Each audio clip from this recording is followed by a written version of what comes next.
தமிழக முதலமைச்சர் தளபதி அவர்களுக்கு மிகச் சிறப்பான வெற்றி கிடைத்திருக்கிறது.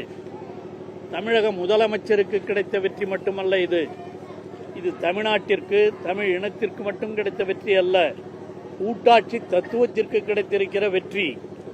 இந்தியாவிலே இருக்கிற மற்ற மாநிலங்களுக்கும் தமிழக முதல்வர் தளபதி அவர்கள் இன்று முன்னோடியாக இருந்து ஆளுநருடைய நியமிக்கப்பட்ட ஆளுநருடைய அதிகாரங்கள் எந்த அளவிற்கு செயல்படுத்தக்கூடியது என்பதை உச்சநீதிமன்றத்தின் மூலமாக நிறைவேற்றி இருக்கக்கூடிய ஒரு தலைவர் தான் நம்முடைய தலைவர் தளபதி மு.க. ஸ்டாலின் அவர்கள்.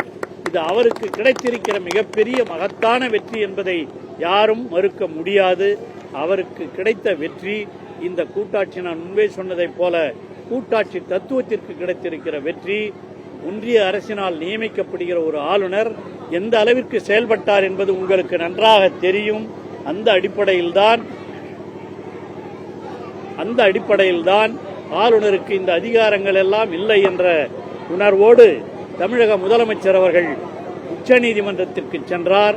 உச்சநீதிமன்றத்திலே அவர் இந்த கவர்னர் ஆளுநருடைய அதிகாரங்கள் கட்டுப்படுத்தப்பட வேண்டும், ஆளுநர் மட்டுமல்ல, ஆளுநர் குடியரசுத் தலைவருக்கு அனுப்பி, குடியரசுத் தலைவர் ஒரு 14 வினாக்களை எழுப்பி உச்சநீதிமன்றத்திற்கு அனுப்பியிருந்தார். அதற்கு மிக தெளிவாக இந்த உச்சநீதிமன்றம் மிக தெளிவாக பதில் சொல்லியிருக்கிறது.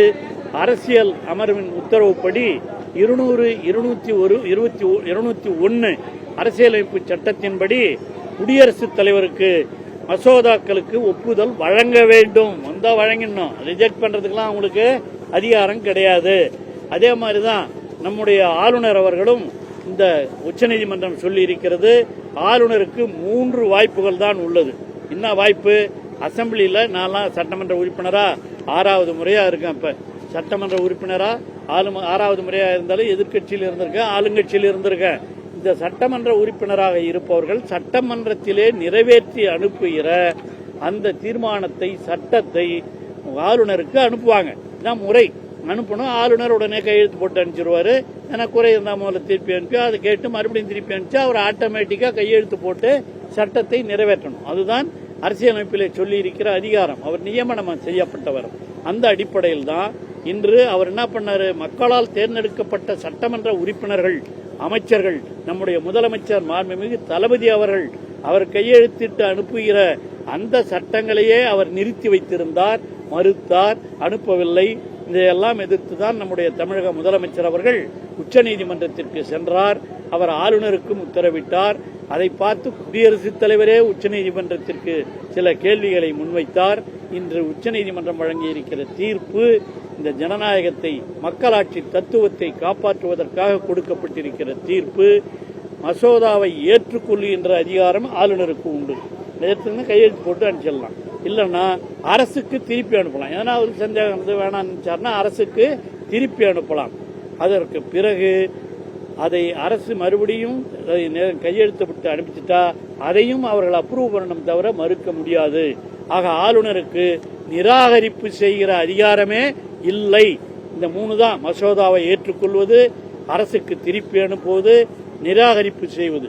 இந்த 3 தவிர அவங்களுக்கு எதுவும் கிடையாது. அப்படி நிராகரிப்பு நினைச்சு மறுபடியும் சட்டமன்றத்தை நிறைவேற்றிட்டா அது சட்டமா ஆயிடும். அதைத்தான் இன்று மத்திய அரசுக்கு, ஒன்றிய அரசுக்கு சொல்வது போல் 4வது அவங்க என்ன பண்ணிருக்காங்க, ஒன்றிய அரசு எங்களுக்கு அதிகாரம் இருக்கு, குடியரசுத் தலைவர் இருக்கு அப்படின்லாம் சொல்லியிருக்காங்க.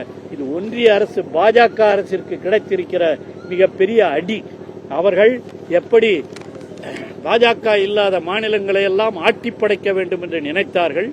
ஆளுநரை அவர்கள் கைப்பாவைகளாக வைத்துக் கொண்டு இன்று வங்காளதேசமாக இருந்தாலும், இங்கே இருக்கிற கேரளாவாக இருந்தாலும், கர்நாடகாவாக இருந்தாலும், அனைத்து மாநிலங்களும் ஆளுநரை தங்கள் கையிலே வைத்துக் கொண்டு ஆட்டி படைக்கலாம் என்று நினைத்தார்கள் அல்லவா?